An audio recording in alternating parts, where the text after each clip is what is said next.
So it's Tuesday, June 3rd, and we're on our road trip going through Tacoma, headed toward Gig Harbor, where we're going to be talking with Rhonda Schwab, who's been prominent in the Washington kayaking community for a long time. Yeah. How do you know Rhonda? I think I'm trying to remember. I must have met her at some of the symposiums in the area. Maybe like the West Coast Sea Kayak Symposium. Well, those years with the West Coast Sea Kayak Symposium in its heyday, you never know it's the good old days until they're over. That's right. But that was a high point in this area of kayaking activity, I think. Going to symposiums was a great deal because you can get all your instruction there. And you could try out all the different kayaks from the manufacturers. They always had some great speakers too. Nigel Dennis showed up. Derek Hutchinson. Yeah. One of my favorite parts of the symposium was watching the rolling demo. Well, thank you. But you know, it wasn't only you. Yeah. The first one I actually saw was Chris Cunningham. Yeah. He used to do it. And he brought his homemade folding wooden Greenland skinner frame, really low volume. The skin, which was coated with black elasticseal, a waterproof flexible roofing material. And that's the one in his book. At the end of his book, he's got a chapter on building a folding skin on frame kayak. Oh, he does? Okay. Or one that you can take you scarf some of the joints and you have a zipper in the skin and that kind of thing. Yeah. And that was the first time I actually rolled with a Greenland paddle.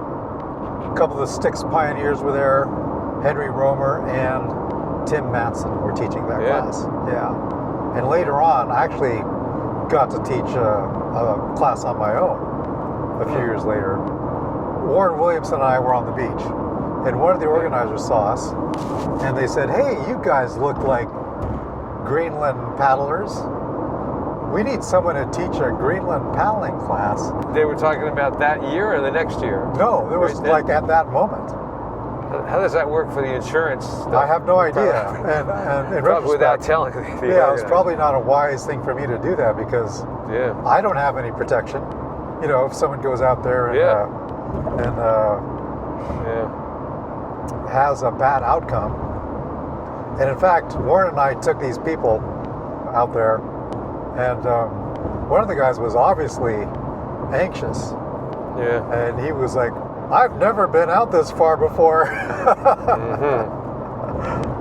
But I guess the regular Greenland paddling instructors were held up, or there was some kind of time conflict, so they needed someone to take over the class. When you do that, you realize there's a lot more to teaching than just knowing how to do it.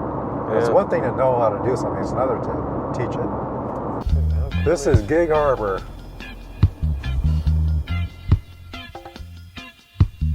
This is the Dubcast with Dubside. All right. And today is June the 3rd, 2025. And I'm sitting on, this body of water is called part of Puget Sound somewhere, right? What is it? Covos Passage. Covos Passage. And somewhere back there we have Mount Rainier, right? That's an incredible view. Yeah. And this is your house. You see this every day, I right? see it every day. So I'm here with my friend Rhonda Schwab, who I've known for a long time, and I haven't seen in a couple of years. Yeah. I'm very happy to see you again. Thank you. So you know all about fiberglass repair. Maybe. More than I do. That's right. Yeah. That is right. So I have someone's fiberglass kayak right now, and it came back from Delmarva with kind of a crack on the gunnel. Like through to the gel coat, you can see the white part underneath, right? Now, my little that I do know about fiberglass kayaks is that you don't want the water to get inside to the fiberglass. That's not a good idea. Right. Why is that not good? Well, because the fiberglass soaks in the water. And once the water's in there, it doesn't come out. You can try to dry it, use hair dryers, heat, lay in the sun. You might get some of it coming out, but for the most part, it likes to hold on to the moisture. Okay. And so if it just stays in there, what's the problem there? Well, it just makes the boat heavier. Uh-huh. Yeah, you just keep adding weight to it. Okay. So when you have a crack and you can see the fiberglass, you want to cover it. Now, there's several things you can do before you actually do a repair Oh yeah. to protect it. And what's that? Well, so we're going to mention some names here. Okay. So there is Gorilla Tape. Oh yeah. Now, not like your duct tape, but the Gorilla Tape Clear. It's a water resistant. Clear Gorilla Tape. Yeah. They make other versions of it, like Yeah, black. they Gorilla do. Tape? They make Okay, it so like you a want duct tape. And you don't want the gray. You want the clear. Clear Gorilla Tape. Okay. Right. And it's a Well, water having resistant. been a sound man, there's duct tape and there's duct tape. There's the real stuff and there's the crummy little stuff you get in the dollar store that's Exactly. kind of worthless. Right. Well, and Gorilla Tape, they make several brands. They make some heavy black stuff, and then they make some gray stuff. But they make a clear. Gorilla is the brand name, though, isn't it? It is. Okay. They make several different versions exactly. of it. Okay. So you want to get the clear, because Okay. the clear you can put on there, and it's easy for people who are repairing the boats to get it off. It stays on. It protects the boat from water getting into those cracks. Okay. So until you can get it fixed, put clear Gorilla Tape on it. All right. Okay? Sounds like a good idea. So you said there were a couple things you could do. That sounds like the main one. Anything Well, else? that's the main thing you want to Okay. do. After that, you definitely want to get it repaired. Okay. So in my situation, since I've never owned a car in my life, I have this fiberglass kayak, and so taking it somewhere is just not going to happen. So Right. it's looking like it's going to be a do-it-yourself kind of a job. Right. And my one other little piece of understanding I have is that you want to do it outside. You don't want to do it in your house because of the fumes. Right. And if it's the wintertime, you're just going to have to wait. Exactly. Okay. So you're going to use that clear Gorilla Tape. Yeah, until then. Right. All right. So once I actually want to do the whole thing myself, tell me how that works. So if you have a garage, that's the best place to do it in. Okay. But if not, and you have to do it outside, make sure that your weather is going to be good. You don't want So what it kind to of weather rain. do you need? You need no rain? No rain. You want the sun to be shining, would be nice. Even if it's 65 and it's overcast, it's okay too. Okay. But at least like 65 or something. Yeah, 65, at least 65. 40 or 50 is no good. You could do it then, but it just takes longer for it to dry. Oh, yeah? You know, you're using a gel coat with a catalyst in it that sets it off, which Okay. hardens it, okay? And right. if it's too cold, it takes longer. If Okay. it's 65 or warmer, it can take up to an hour, maybe 2 hours, depending. So if the day is that temperature, I mean, in the evening it might go down to 50, but as long as you got a couple hours in the day to start, Right. and then it gets to set up right. So as an example, let's say you come out in the morning and it's a nice day and you start to work on it, but you can't finish it, and you have to wait till the next day. Well, Okay. do you get moisture at night when the sun goes down? Like- You're going to need to cover that boat Okay. so it doesn't get any moisture on it, All right. because that isn't going to help it. So if the break is, if you can see through to the inside, what's the basic process of how you're going to patch this and what are you going to do? So, and is this what your boat is doing? A little bit, yeah. A little bit? Okay. So first of all, you want to go on the inside of the boat, if you can reach it. You want to sand it and clean it. And Okay. you want to prep it by wiping it with acetone or alcohol. I use acetone. Sand it or clean it means with an electric sander or just with sandpaper or No, what? just you want to use an 80 grit dry sandpaper. okay. Just sand it up in there, clean it all off because you're just trying to get salt water off of it. Okay. You know, any kind of particles that you would have gotten into it from being out in the water, okay? You Okay. just want to clean it up with the sandpaper. All right. Wipe it off and then wipe it down with acetone. Okay. Now what I do, let's say we have an area about this big, right? I Yeah. take and use a 3M tape and I tape around the area I want the fiberglass or I want Okay. to put resin So you got to on. go all the way wide enough to be outside of the whole damaged area. right? Exactly. Okay. Exactly. Which So- could be like 3 inches by 5 inches, or it could be I normally 10 go inches about by... a half an inch away from the crack or the Okay. area I'm working on. Okay. Yeah. And on the inside of the boat, I use a fiberglass mat. Okay. Now, you know, I could go get samples and show you, but I'm not going to do There are different that. types of fiberglass mat. Yeah, and there's yeah. a cloth, Yeah. which is woven. Then you have a mat that's just kind of all matted together, which Okay. I like the best because it molds better to shapes. Whereas yeah? the cloth, because of that webbing, it's harder to get it to go flat in certain areas or Okay. to curve around corners.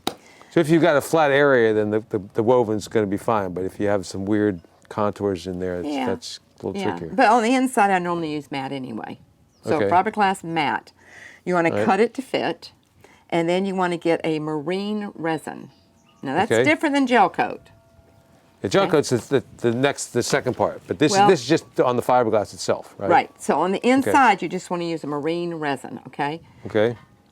It works better on the inside of the boat because it's a little tougher. All right? Okay. Now, with the resin, you want to get enough to cover that cloth. All right? Okay.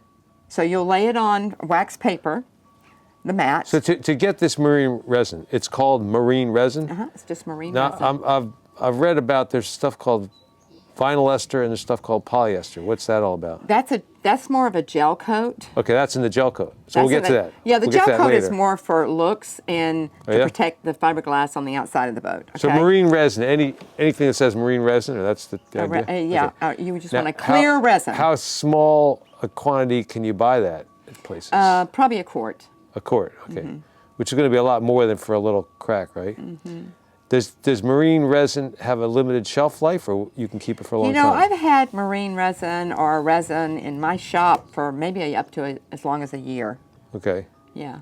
You might be able to get, I think a quart's probably All right. going to be what you're going And to get. And you can get it roughly- at most hardware stores. Hardware store, okay. Mm-hmm. Roughly, what's that going to cost? Oh, that's a good question. I mean, not more than like $5 or $10. We're talking like It's 20, 30, $50. It probably runs 15 to 20. 15 to 20. Okay. Maybe. Okay. It might be less, Yeah. depending upon where you buy All right. it. All right. Okay. Okay. So anyway, you want to get enough. You use a small little Dixie cup and just pour enough in there to cover your mat. Okay. All right.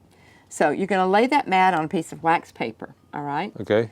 You're going to pour this resin on it, and you're going to let it soak in. You're going to rub it through Right. there with a. Now, I use tongue depressors. Okay. This stuff here, though, we don't want to breathe that, or that's a different stage? No, you don't want to breathe it, and you probably should be Okay. wearing a mask. A mask and outdoors with some breeze blowing around to keep the fumes. Yeah, Okay. yeah. Got it. And you might even want to wear some safety glasses in case anything splashes up. Okay. Good idea. Okay. And definitely you want to wear gloves. Gloves. Like any kind of latex, like Yeah, whatever you can wear. Some people Okay. are allergic to latex, so you want to get a glove that you like can the kind wear of like the disposable. first aid kit kind of gloves. That kind of gloves Yeah, will work. Okay. something you can just throw away because you don't want to Yeah. keep them. Okay. So once you pour the resin on this and smooth it out, you're going to pick that wax paper up and go inside the boat wherever it was damaged, and you're going to put it right on that spot. Okay, Like and you're like going to lifting smooth it out. the wax paper and then pushing it with the wax paper on the on top of it. Right. Okay. Yeah, because And you're just push it using the in wax place. paper as your shelf for holding the Yeah. the fiberglass, and then you're Alright, going to push it up against the spot. So let's say it's got a curve to it, and you've got your wax paper. You just shove it up in there, smooth it out with a paintbrush, Okay. leave it, and probably in about 30 minutes you can pull the wax paper off if you want to. Okay. I normally leave it on, Yeah. and wait an hour or two, and then go back and check it. Should be dry by then. Take the wax paper off. Then you've got all this tape around it. Hopefully you haven't covered any of the tape, but you Okay. can always use an X-Acto knife, and you can trim the edges to get that off. So you have a nice the edges area. of the fiberglass mat you're cutting around the Right. tape. Okay. Or just don't put the tape on it, because it won't matter. It's inside the boat. No one's going to see that but you. Oh, I see what you mean. Yeah. And you may not even see it if it's in a hidden place. Yeah. All right. Yeah. Now that you don't need any gel coat there. That's inside the kayak, right? Or you do? That's in the inside of the boat. Yeah. So the resin is the gel coat, but it's not called gel coat. It's not a gel coat. It's a different product for the inside of the boat. It hardens. It sets up so that it'll be nice and hard and firm. You've got that mat in there, so Yeah. nothing can come through it. All right. All right. But when you pour your resin, you've got to have a catalyst, and wherever you buy I the was resin, going to say you got to mix two things, right? So this is right. Yeah. So wherever okay. you buy your resin, they'll sell you a little tube of catalyst. Okay. It's just a couple of drops for a tablespoon of resin. You could use 3 drops Okay. of the catalyst, which will set it off to harden. All right. Now, if you get this wrong and use too much or too little, what happens? It doesn't set up, and It just doesn't dry, or just it won't stay on the thing, or what happens? It's kind of tacky, Yeah. feeling like, you're touching gum or something. It's just tacky. Like even after waiting hours and hours, it never gets. Right. It'll still be sticky. Okay. And you know how you fix that? How? You do it again. All right, So just you over just top set of up it. your resin, Yeah. and you put your catalyst in it, and you take a paintbrush, and you just go over what you've done, and that okay. will harden on top of what you've done. All right. All right. So once that's dry and on there, like you might sand that down a little bit to smooth it, or You shouldn't have to, because you've got your wax paper on Oh, there, okay, and you're okay, making okay. it nice and smooth. All right. So you shouldn't feel anything, but I would run my hand through it, see if any Okay. fibers came up, Yeah. and then take a little bit of sandpaper and lightly sand it, and you Yeah. should be fine to go Okay. on the inside. That's the inside. That's Okay. the Okay. inside. So now we're on the outside. Right. Okay. So what happens on the outside? Well, you want to get, I use Dremel tools with sanders on them, and Yeah. I clean the area by roughing it up a little bit Okay. around. So let's say you've got your gel coat and it's cracked right in here, right? Okay. Like on the so edge you or want to take something. your Dremel tool and you want to clean up around those edges, Okay. right at the gel coat edge. All right. Okay. Just smooth all that down all the way around You that. don't need to really smooth it down. Just make Yeah. sure all the loose pieces are gone. Oh, okay. And then you can use acetone to clean it up. Mm-hmm.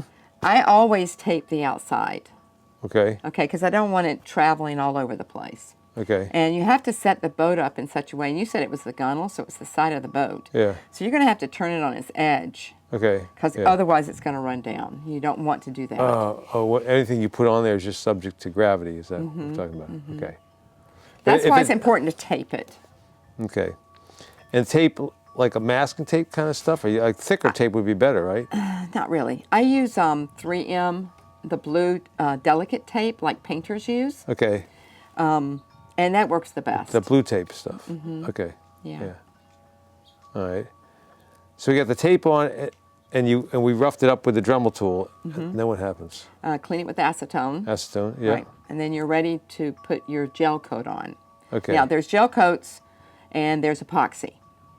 Okay. Okay. I don't use epoxy because, personally, I don't like it. It runs too easily. It doesn't dry like I like it. Whereas a gel coat with polyester resin in it Okay. is what I always use. All right. So I have white, I have black, I have clear. I only have those three.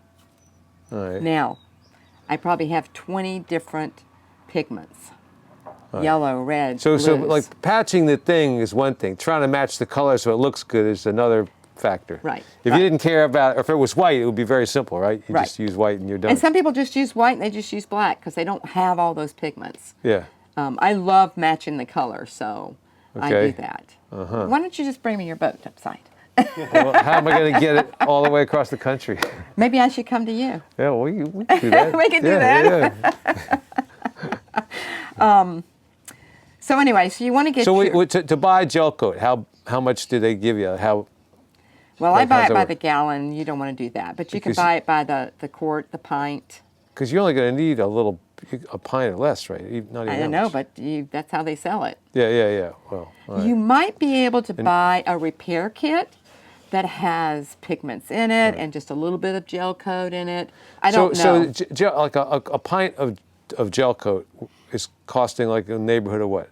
60, 70. 60? Okay. Yeah. It gets a little expensive. All right. It's more expensive, yeah. All right. And the shelf life on something like that is if you keep it in a not too cold and not too hot environment. Yeah. I never bring them in my house. They're always in my garage. It's not a heated garage, but they can last me up to a year. Okay. Yeah. So if I've got one crack in a fiberglass kayak, and I fix that, and I'm not expecting anything to break for another year, I just spent that much on lots of chemicals and didn't use them. True, but think Unless about I it. find a friend who needs their kayak. But somewhere. think about it like this. If you took it to someone to have it fixed, it's probably going to cost you a couple of $100s. Okay. You're doing it yourself, so you're learning a skill. Okay, Sure. so you have some extra resin left over, but Yeah. you probably spent $100, Well, right? Maybe your No, time. but if you're starting from scratch, you've mentioned a Dremel tool, some sandpaper, Dixie Cup's not going to cost a whole lot, I'm sure, but Dremel tool. If I don't gloves. if I don't have any gloves, if I don't have any of that stuff, that adds to the cost of the things. True, Well, I'll have true. the Dremel tool from then on, but it's an initial investment. So That's true. But Dixie cups don't go bad. Neither do gloves. true. And your acetone won't go bad. All right. But it's just the other products. Acetone comes in like a gallon or something, or Well, you can buy them in smaller quantities. Right. I think you can buy a pint or quart. acetone in general is some pretty vile stuff, right? It is. Yeah. Use gloves and try not to breathe it. Yeah. Like if you try to get away with just using rubbing alcohol, that wouldn't really clean it the kayak as much. You could use rubbing alcohol. Yeah. I like acetone because it really just cleans the whole area. It gets rid of all the contaminants that might be on the fiberglass. It being so nasty comes into play because it's nasty enough to get all the dirt off. Like if it was milder, then it wouldn't do the job very well, right? So. There's a new boats out there. They're called thermoforms. Yeah. And I really kind of like to refer to them as PVC pipes because it's a plastic like that. And they're very lightweight. People love them. And they're easy for them to pick up and put on the car, pick up and take to the water by themselves. But if you drop it, it kind of shatters.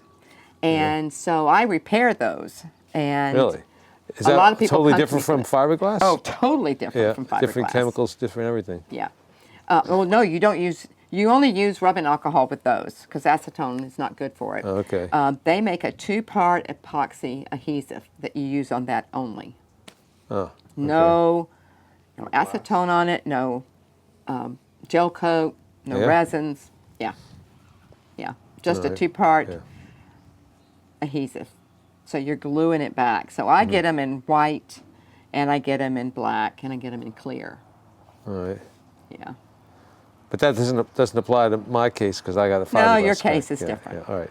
So now, weren't you sometime back in the past selling a little repair kit, like fiberglass repair kit? Yes, it was North Sea Resins. It was a kit that you could actually sand the area with just sandpaper, wipe it off with a little rubbing alcohol, and then you would squeeze this stuff onto it and put a clear cellophane on top of it, smooth it out, and put a light on. Like when you go to the dentist, they put the blue light on you. UV light to get it to cure, okay. And in 20 seconds it would be cured. Really? Pull that clear plastic off and you're good to go.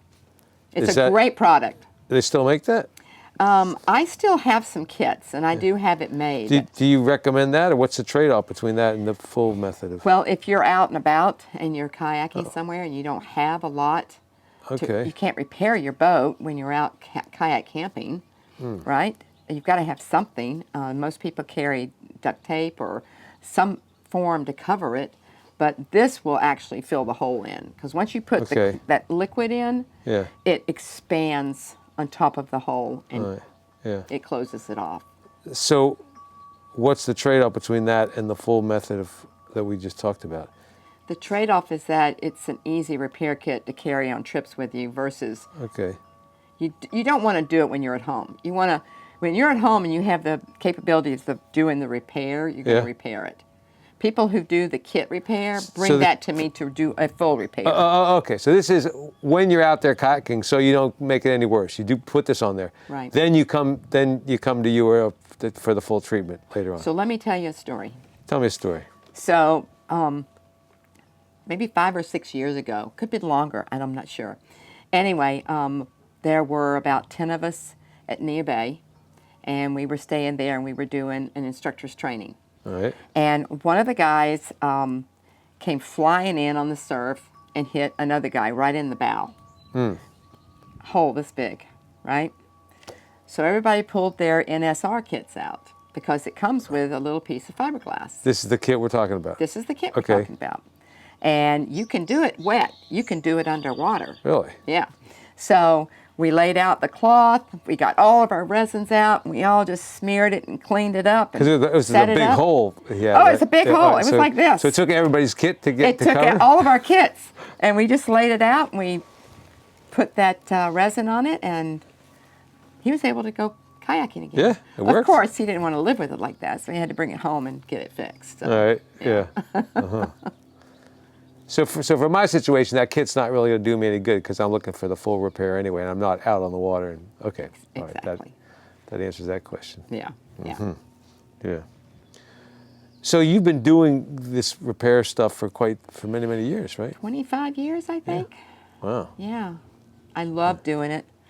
It just gives me such pleasure to. I kind of get in a zen when I'm working on a boat. You know, you just start looking at it and trying to figure out how you're going to make it look right. Wow. Yeah. I stay really busy. All right. Yeah. Yeah. So if somebody coming in with say like they've got maybe a 6-inch gash on the hull somewhere, what would that typically cost to get fixed? Oh, about $200. $200? Mm-hmm. Okay. Mm-hmm. Yeah. Now I also do keel strips. Keel strip. Oh, tell me about that. So that's on the hull of the boat. It's the keel, which is in the center of the hull, and it comes up, puckers up just a little bit, and that's the place when people drag them in that gets scratched It's the most likely spot for wear and tear. Exactly. Yeah. And are right at the bow and the stern.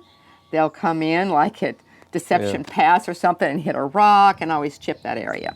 So a keel strip is a 2-inch piece of fiberglass cloth that I put gel coat on right down the center, and it gives it a little bit more protection. Yeah. Yeah. So doing it in fiberglass is different. There was like an adhesive strip that I think George and Barb were selling for like keel tape or something. Yes, that's a 3M product, and it's called Keel Easy. Yeah, that's right. Keel Easy. Yeah, and you can put that on there too. Yeah. That sounds like a full fiberglass strip would be a bit more protection. Well, yes. I have my thoughts about the Keel Easy, okay, because I've had people bring them to me. Yeah. When you're going around the edge of the bow and the stern, those you've got those there. curves. Yeah. And it doesn't like going around the curves, so you've got to cut it and lay it a certain way. Yeah. It doesn't lay completely flat. You've always got a little lip little on the wrinkles edge. there, yeah. And people always get sand in there. And I've taken those off before, which is very hard to do. And I think it's hard to do. You have to heat it up and then pull all this. Because it's a really strong adhesive they It's got a on very there. strong adhesive, Okay, yeah. yeah. But then you've got all this sand in there where it started to rub against the gel coat. Yeah. And it's starting to abrase that. So I don't personally, I had it for a while and I used it for a while, but I'd soon put a gel coat keel strip on. A gel coat all the way down. Yeah. With the actual bonding from the epoxy, that's a much stronger. Well, it's a hold than fiberglass. the fiberglass. Yeah, fiberglass and then the gel coat. Yeah. Yeah. And So- they last they do a good job of holding up on the boat, and they don't weigh that much. People say, well, I don't want to add weight to my boat. Well, it's not really adding that much weight to your boat at all, unless So- you make it really thick. Yeah. So for full keel, it's fiberglass keel on a keel strip on a kayak. How much? How much? Yeah. $245. Yeah. All right. Now, back in the day when I first started, I charged $90, and then I just kept bringing the price up because of the products and everything was going up in cost. Yeah. It takes 2 days to do one, All right. so I charge $245. Well, you want a keel strip? I'll think about it. I would make you a deal, Dubside. Oh yeah. All right. I appreciate that. So what are there other things that people get like redoing a cockpit combing or hatch coverages? Tell me about those. So a lot of times people will get in their kayaks, and once they try to get out, they grab the combing to lift edges on the themselves top. out, Okay. and that's the worst thing you could do. Don't grab the combing. Those come loose, and so when they do come loose, in front of you, reaching up and pulling up, like the way you get off the spray skirt, you grab a little grab loop and you can pull that out and up, but pulling up on the actual rim of the cockpit, that pulling your whole body up on the rim. Yeah. You need to reach behind you and push up, not exactly. Okay, all right. Exactly. So if somebody reaches up and pulls really hard, what happens? Well, eventually it's going to come loose. Yeah. The whole And then they're edge of going to the bring it cockpit. to me, and I'm going to have to fix it. So I use a 5800, which is an adhesive bond that you can put on the inside of that rim. When they make the kayak, that part's glued on originally, yes, right? they use a product, an adhesive. Yeah. So there's a 4800 and there's a 5800. I use the 5800. It's a 72 or longer drying period, but it bonds really, really well. Mm-hmm. You get black or you get white. It doesn't matter because you're not going to see it anyway. All right.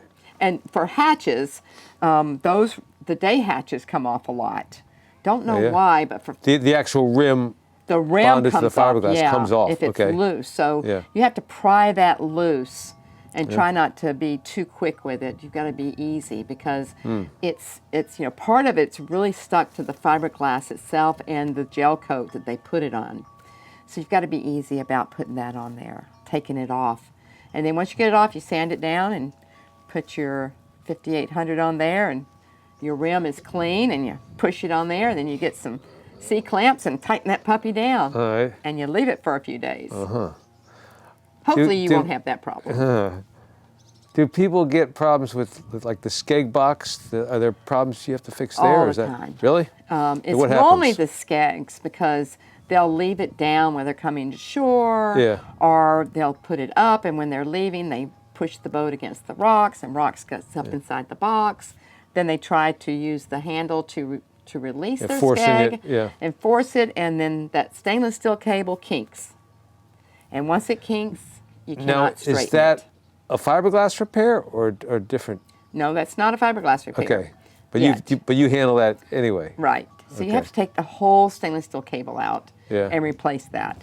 Some boats actually have the cable attached to the skeg. Permanently. Yes, it's Okay. welded into the skeg, and you cannot. That's not an easy fix.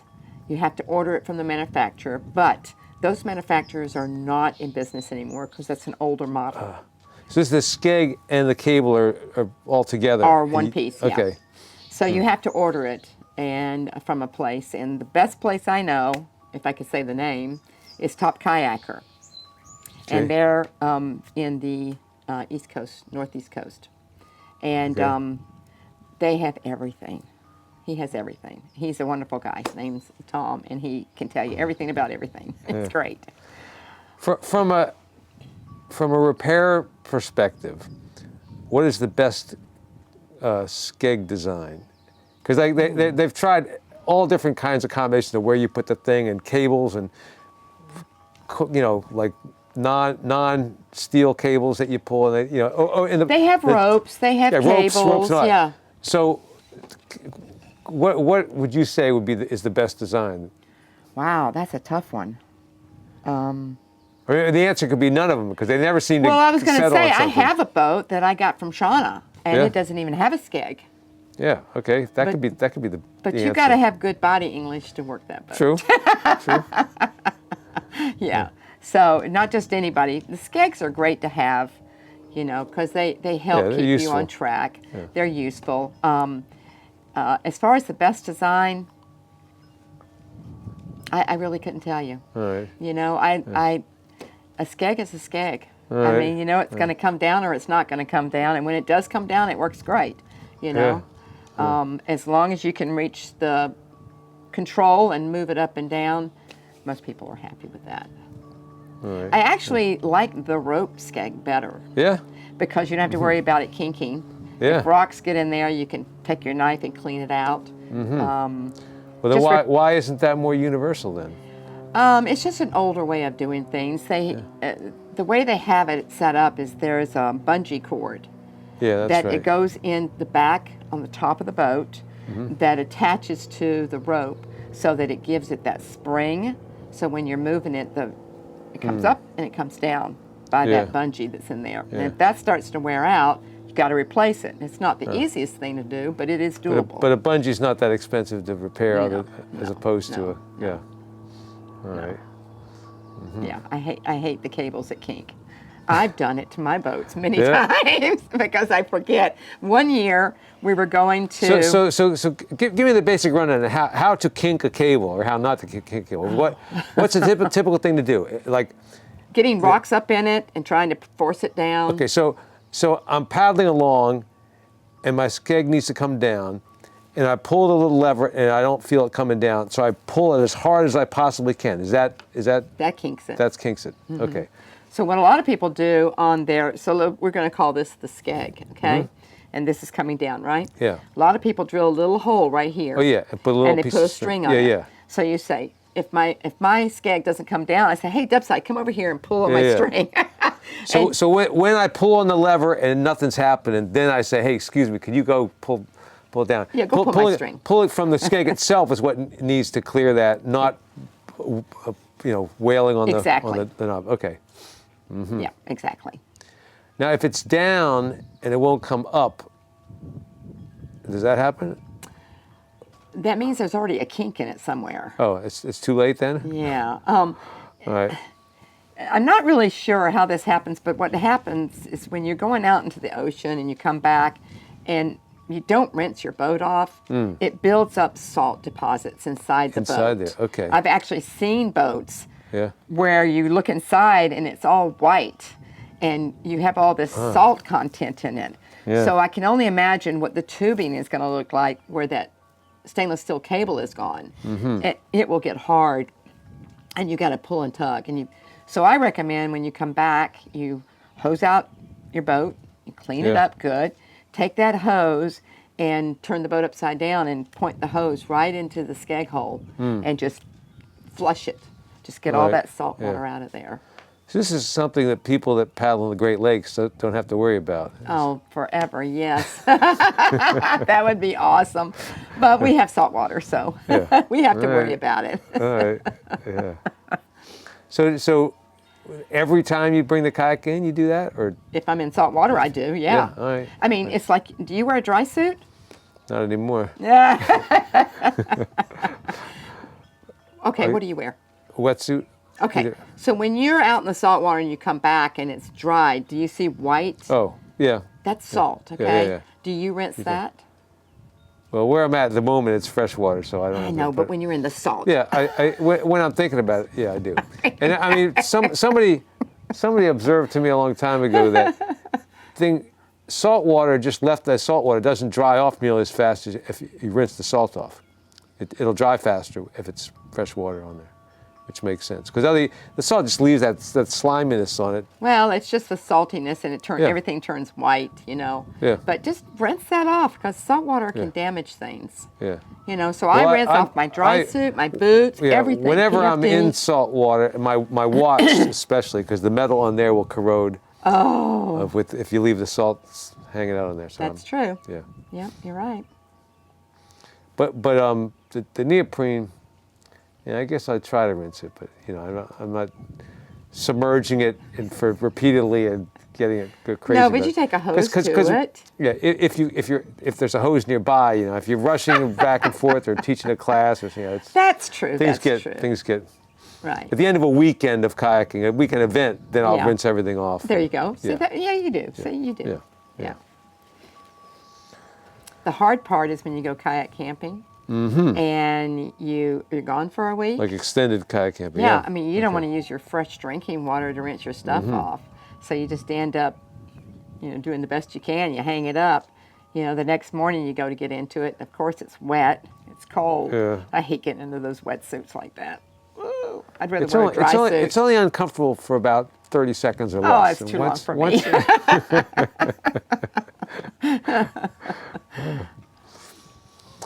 So, anything else you'd like to impart to us about? Well, I would like to Yes. say one thing. Let's go back to the outside of the boat, because we never did finish that. Oh, okay. We got it taped off. We That's got right. it sanded. That's we right. got the Okay, acetone yes, on it. very important. Then you want to use your gel coat with Mm-hmm. polyester in it. And so you pour enough to do the job. And if it's about this, Now, is that like you got to mix something with the catalyst, or that's just one thing you put on there and it'll dry? you got to put catalyst in You there. do have to put catalyst. Okay. Okay. But you also, if it doesn't, most gel coats come with a wax in it.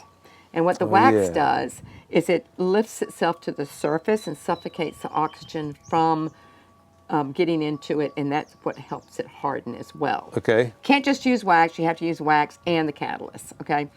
So you pour enough to fill your area.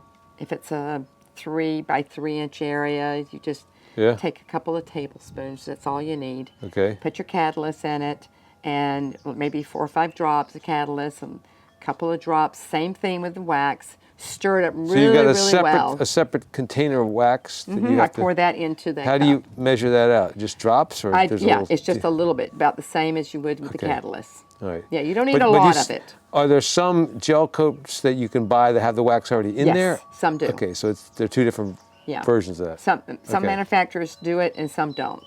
I right. specifically asked for it not to be in my black, Okay, my why black is that? color, because I use it for kill strips a lot, and I like not having the wax in it when I do the first coat, but I will Okay. add the wax for the second coat. Okay, I want it to be a little tacky, so when I put that second coat on, All right. it adheres to it. But let's go back to this real quick. So once you get the wax and the catalyst into your white, let's say we'll call it white, okay? Mix it up really, really well, and then you want to get this is a like brush. stirring in a Dixie cup or something. Exactly, with the tongue Okay. depressor is what I use, or popsicle sticks. Yeah. And then you just want to take your brush, and I just use really thin or inexpensive brushes. You can get them at Home Depot or a hardware store. They're like, I don't know, 15, 20 cents. Like round, like an artist brush, or wide, like a No, like a small- paintbrush. Like a paintbrush. Yeah, but they're just like the smaller, not too wide.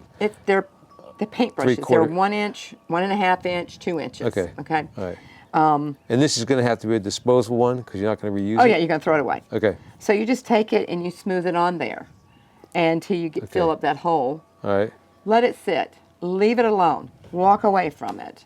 Throw all Right. this stuff away and clean up your mess. All right. All right. The next day you go back and it's hard. All right. All right. So from starting with like a real hole there, we filled that in with the fiberglass, so it's fairly flat and smooth. You haven't And filled it now- in with the fiberglass. No, you filled it in with the gel coat. Because on the inside you protected it because you said you see the white, which is the fiberglass. Okay. Okay. All right. So you've protected the inside. Inside we. Okay. Yeah. Now we're But going to do the outside. Okay, but so there could still be some slightly deeper than the thickness of a piece of paper on the outside that we're filling in with the gel coat. Right. Okay. Because your gel coat is missing. Yeah. Okay. I thought of gel coat as like this thin little layer on top of all the fiberglass. No. But okay. I mean, there are some manufacturers that use it like paper thin, like Right. rice paper thin. And they're just and trying then to there's cut some costs that or are what? much. It's for like it's the weight. Oh, The weight. okay. All right. And then some. There's a particular boat that I absolutely love because they use a lot of gel coat, and I can really grind down into it and fill it and get it fixed. Some are so paper thin you can look at it wrong and you're sanding back down to All the right. gel coat. I mean to the fiberglass. Yeah. So anyway, we poured our gel coat, okay, and we just let it harden. Then you come back the next day and you want to get wet sandpaper.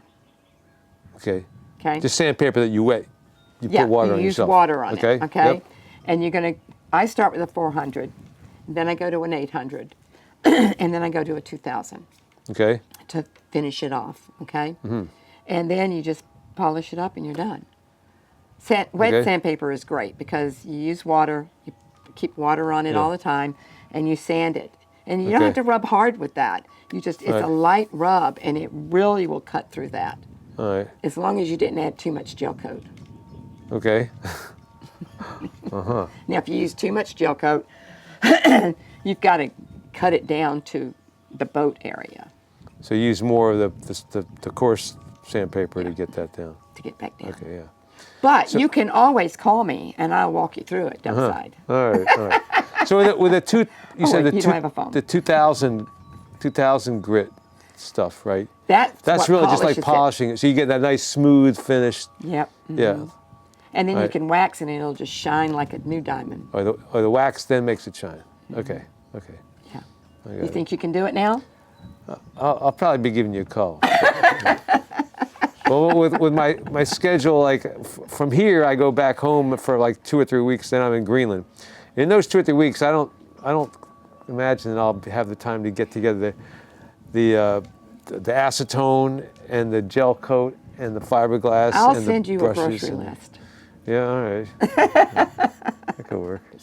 And other people do it other ways. I'm not saying my way is the only way. It's not. There are a lot of different ways to do it. Like what's the change? What's the Well, difference? there are people on YouTube. You can go and look, and they do things a little bit differently.